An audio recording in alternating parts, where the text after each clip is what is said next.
Surabaya. Oh, aslinya Ponorogo, cuma domisili di Surabaya. Kerja di sana.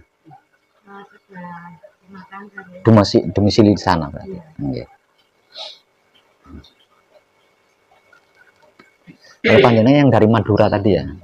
Kalau bapaknya dari mana bapaknya? Palembang. Dari Palembang. Bapak siapa? Darwin. Darwin Palembang. Masnya dari mana masnya? Tegal. Oh, dari Tegal. Mas siapa? Rian. Mas Rian dari Tegal. Tegalnya mana Mas Rian? Pager Barat.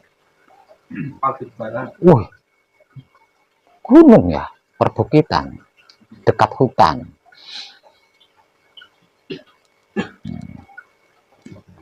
Kalau panjenengan masih Batu Malang. Batu Malang. Mau ikut manekung? Di Batu Malang punya kadang siapa? Bukan, saya nanyanya kadang. Enggak ada. Berarti panjenengan langsung dari YouTube, tidak melalui kadang. Di daerah Batu itu ada banyak itu. Nanti selesai manekung atau gembleng, saya minta alamat sama WhatsApp-nya ya, biar ketemu sama semua kadang di daerah Batu ya. Ada banyak di sana.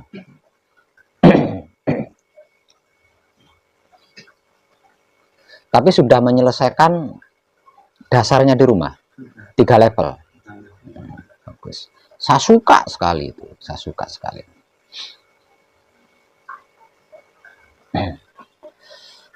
Terus panjenengan bapaknya yang dari Kulon Progo ya. Yang dari Kulon Progo bisa mengikuti motivasi-motivasi yang diberikan bisa. Lah ya bisa enggak? Bisa. Bisa. Bisa gitu.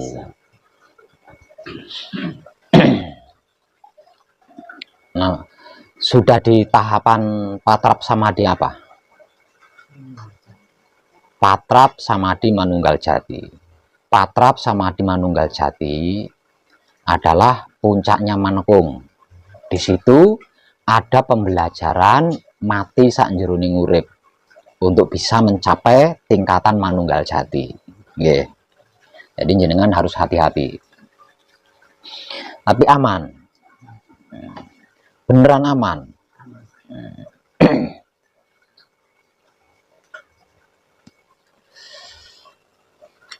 Masih ingat jenengan Pak E dengan kata-kata saya ketika pertama kali panjenengan datang di sini? Masih ingat enggak dengan kata-kata saya?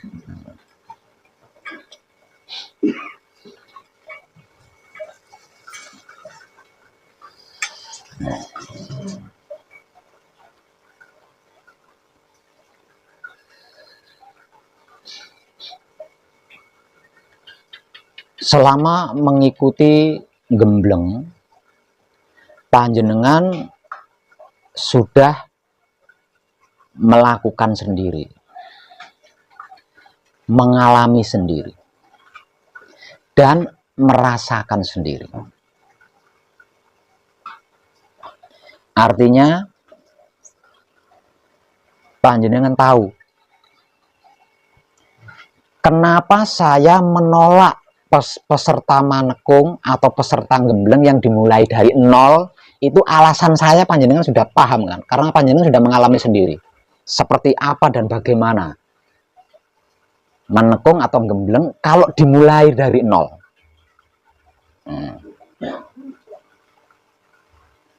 Sebab karena itu saya itu menolak peserta gembleng kalau dimulai dari nol, karena prosesnya seperti yang panjenengan alami itu loh.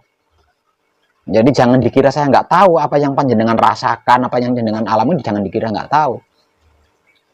Karena prosesnya itu seperti itu. Beruntungnya panjenengan mau bertahan. Dan semuanya yang dimulai dari nol itu hanya beberapa orang saja yang mampu bertahan. Sedangkan yang lain itu mental di hari kedua. Di hari kedua itu udah kolap, pulang. Kenapa kok bisa pulang? Nah, jenengan ngalami sendiri loh ya. Seperti apa dan bagaimana jenengan ngalami sendiri. Makanya saya menolak peserta gembleng kalau dimulai dari nol. Tolakan saya itu sesungguhnya justru kasihan gitu loh. Nggak tegang lihatnya. Hanya beberapa orang yang mau bertahan, itu hanya beberapa orang. Itu pun dengan motivasi-motivasi.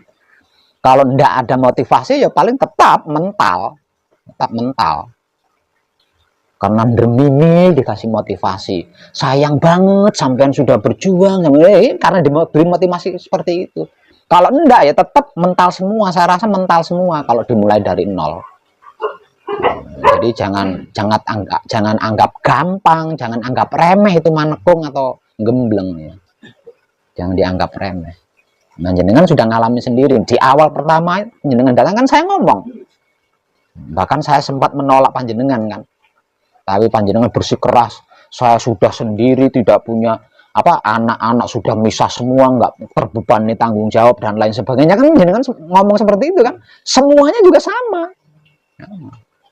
Tapi setelah gembleng, setelah manekung, sehari itu udah kolap, 2 harinya udah angkat tangan pulang. Dikiranya ringan gembleng itu, dikiranya enak, gampang. Ini memang nggak pakai puasa sih, makan sekenyangnya kalau perutnya selagi mampu. Kalau perutnya masih bisa nerima, medang sepuasnya. Tidur juga sepuasnya. Saya rasa 1 hari tidur itu kan puas banget ya. Tapi jangan remehkan gitu loh. Karena ini adalah laku spiritual hakikat hidup, bukan touring gitu loh. Bukan touring.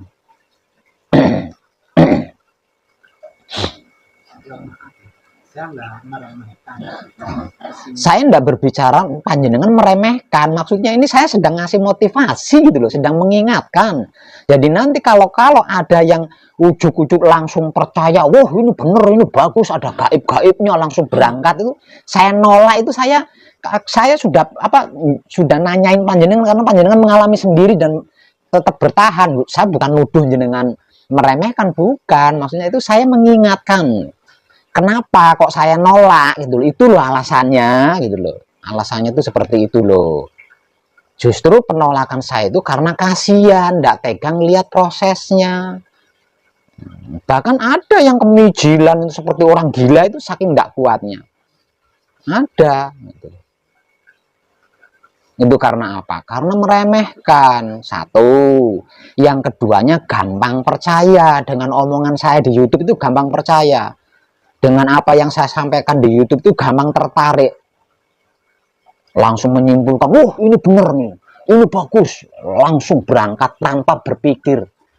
Tanpa nyari tahu dulu. Ini arti maksudnya apa, arah tujuannya ini kemana nih, tidak dicari tahu dulu. Langsung cocok, merasa cocok, meyakini benar, percaya, langsung tertarik. Jangan seperti itu. Spiritual itu tidak bisa seperti itu. Spiritual itu tidak bisa dengan cara seperti itu, tidak bisa. Karena apa? Karena seseorang yang hendak berspiritual itu udah mateng gitu loh ya. Persiapannya itu udah mateng, udah siap, apapun yang terjadi udah siap. Karena apa? Karena ketika kita berspiritual di pertigaan, di sepertiga perjalanan atau pertengahan jalan kok mundur, ini jadi lebih sengsara daripada sebelum berspiritual ini. Resikonya seperti itu. Jadi nggak bisa mundur, spiritual itu nggak bisa mundur.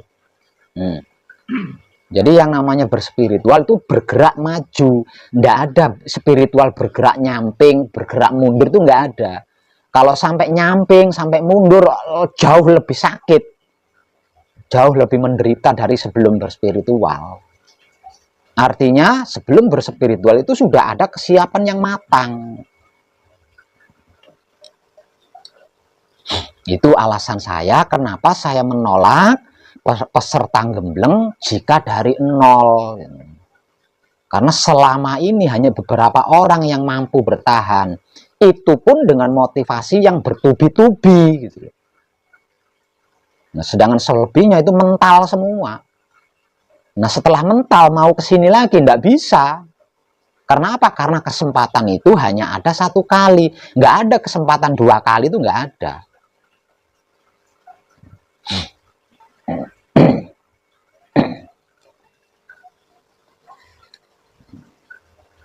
Untuk semua panjenengan yang sedang gembleng, ini perlu saya ingatkan. Setelah selesai manekung atau setelah selesai gembleng, laku panjenengan adalah laku suci loh.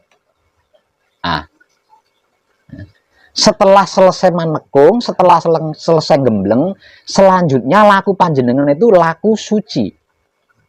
Panjenengan tahu apa itu laku suci? Para pendahulu kita mengeklaim bahwa laku suci itu hanya para nabi yang mampu. Selain para nabi, dinyatakan selain tidak mampu juga tidak layak. Selesai manekung, selesai gembleng, laku panjenengan adalah laku suci. Para pendahulu kita mengeklaim bahwa laku suci itu adalah lakunya para nabi. Hanya para nabi yang bisa melakukan, yang mampu melakukan. Laku suci. Setelah manekung, setelah gembleng, selanjutnya laku panjenengan adalah laku suci. Apapun yang dimotivasikan selama panjenengan gembleng dan panjenengan mempraktekannya, itu adalah bentuk latihan panjenengan. Agar supaya panjenengan tidak mengalami kesulitan-kesulitan dan gendala-gendala ketika laku suci.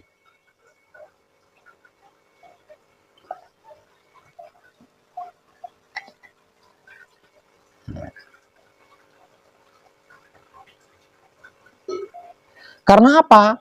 Karena setelah manekung, setelah gembleng, di saat laku suci, ini nggak ada belajar di situ. Nggak ada proses di situ. Karena apa? Karena sedang dalam keadaan suci. Sudah dalam keadaan suci. Sudah dalam keadaan fitrah. Sudah dalam keadaan manunggal jati. Jadi kalau bahasa awamnya, yang ada hanya kerja, kerja, kerja, kerja, kerja. Nggak ada belajar kerja, nggak ada. Nah, kalau panjenengan selama manekung, selama gembleng, belum ahli di sini, nanti di saat laku suci panjenengan kobol-kobol. Karena laku suci untuk seorang pemula, untuk seseorang yang baru belajar, itu tidak gampang. Laku suci itu tidak gampang. Ini laku suci. Di dalam laku suci,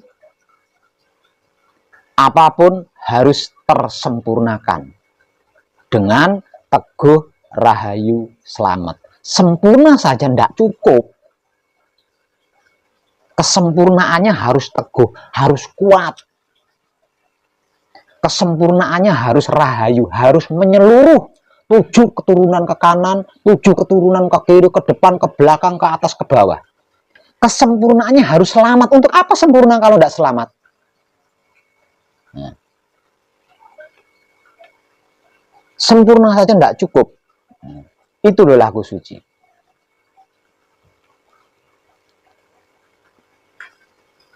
Jadi panjenengan berhati-hati. Karena apa? Karena selagi panjenengan gembleng atau manakung, panjenengan sedang berlatih laku suci.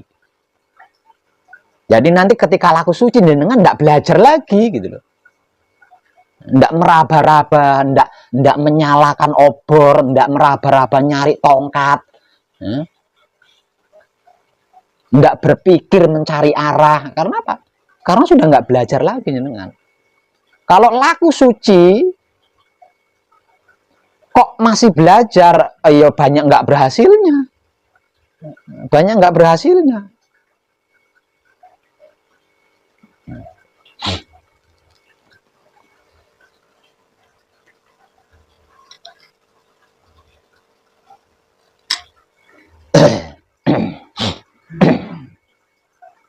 Di diam ketika bersamadi setelah melakukan patrap, itu adalah panjenengan sedang berlatih, melatih diri panjenengan supaya menjadi ahli nantinya ketika laku suci.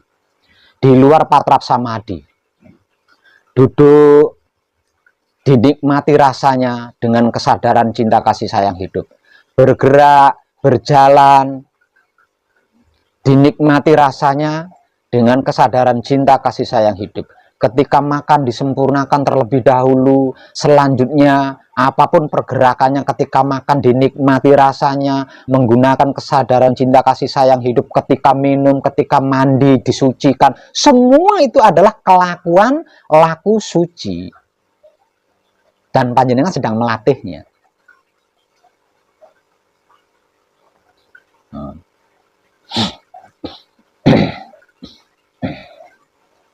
Maka selama panjenengan manekung, selama panjenengan gembleng, saya masih mendengar. Saya masih sering mendengar, tapi panjenengan menjawabnya tidak mengalami kesulitan dan aman. Namun dalam kenyataannya, selama panjenengan manekung, selama panjenengan gembleng, saya masih mendengar. Mendengar apa? Wah! Wah! Itu kalau bahasa Jawa antom atau glegeen. Kalau bahasa Indonesia apa itu? Gitu. Ini saya masih mendengar ini, dan kejadiannya ini orang awam banget. Ini orang awam banget. Ketika makan, ketika minum, ketika masuk angin, saya juga sama mengalami hal seperti itu. Namun dikarenakan saya sedang laku suci, maka saya bisa membawa diri, bisa menempatkan diri, bisa menyesuaikan diri, dan bisa menjaga diri di dalam laku suci saya.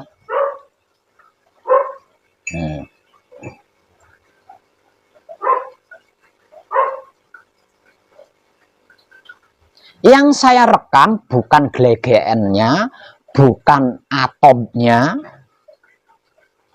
bukan. Sekenceng apapun, sekeras apapun panjenengan glegean antem, itu bukan masalah. Namun seharusnya semakin kencang glegeannya, matur suwun urip, semakin kencang pula ucapan terima kasihnya.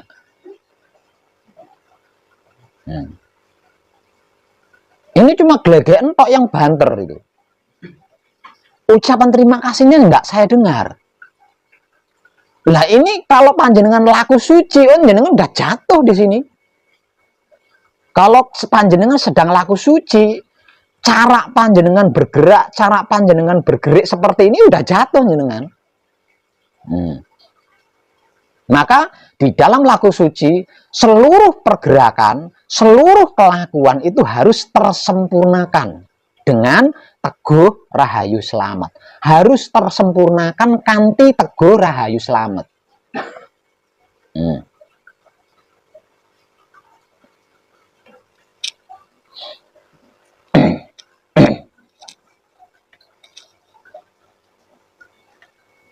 Laku suci.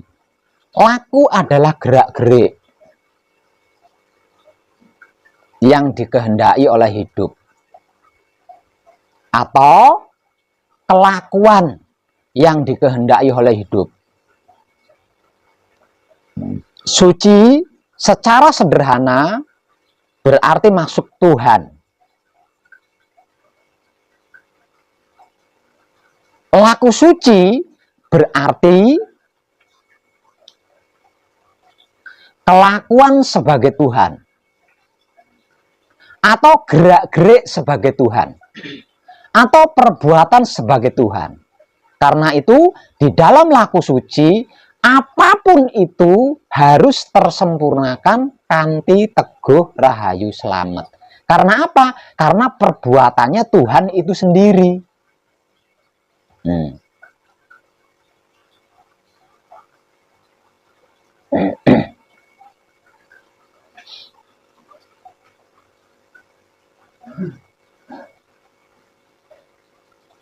Apa resikonya? Kalau laku suci tidak tepat. Apa resikonya kalau laku sucinya gagal? Kalau laku suci kita gagal, laku suci kita tidak tepat, ada dua resiko. Satu, resikonya kita akan masuk lagi ke dunia karma. Gitu loh. Kita akan masuk lagi ke dunia karma. Kita akan masuk lagi ke dimensi karma. Maka saat ini adalah era kedaulatan Romo, yang berarti hukum alam akan berlaku di zaman ini, di zaman sekarang ini. Itu hukum alam yang berlaku. Hukum adat, hukum agama, hukum negara itu sudah nggak digubris. Sudah tidak berlaku lagi. Lihat saja. Di mana-mana semua hukum dilanggar. Itu sebagai tanda kalau semua hukum itu sudah tidak terpakai. Karena sudah bukan zamannya. Lah ini zamannya adalah zaman kedaulatan Romo. Di zaman kedaulatan Romo ini hukum alam yang berlaku. Suka tidak suka, hukum alam akan berbuat. Nah, hukum alam ini secara spiritual disebut sebagai karma. Kenapa di era kedaulatan Romo kok hukum alam yang akan berlaku? Kok karma yang akan berlaku? Karena di era kedaulatan Romo, jika ada pemimpin, maka pemimpin itu akan disebut Ratu Adil. Panjenengan tahu apa itu Ratu Adil? Tidak ada. Tidak ada satupun manusia hidup di dunia ini yang adil, itu nggak ada. Yang bisa adil itu nggak ada. Kecuali karma. Nah, selain karma nggak ada yang bisa adil.